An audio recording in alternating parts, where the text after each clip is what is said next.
इस वीडियो में जावा बॉक्सिंग और अनबॉक्सिंग को डिस्कस किया जाएगा।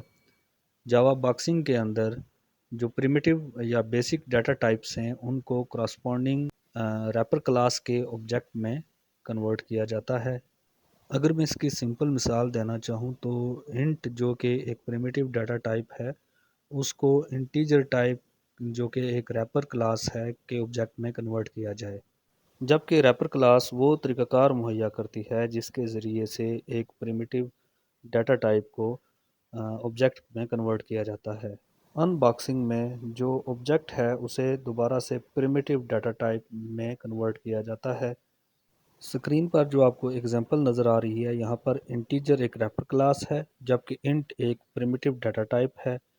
यहाँ पर जो लाइन आपको हाईलाइटेड नज़र आ रही है वहाँ पर 92 इसको ऑब्जेक्ट में कन्वर्ट किया जा रहा है, जबकि अभी जो आपको सेकंड लाइन हाईलाइटेड नज़र आ रही है यहाँ पर अनबॉक्सिंग हो रही है, यानी जो ऑब्जेक्ट है उसे दोबारा से प्रिमिटिव डाटा टाइप यानी इंटीजर टाइप में कन्वर्ट किया जा रहा है और आखिर में जो आई की वैल्यू है उसे प्रिंट किया जा रहा है जो कि 92 है और इंटीजर टाइप की वैल्यू है।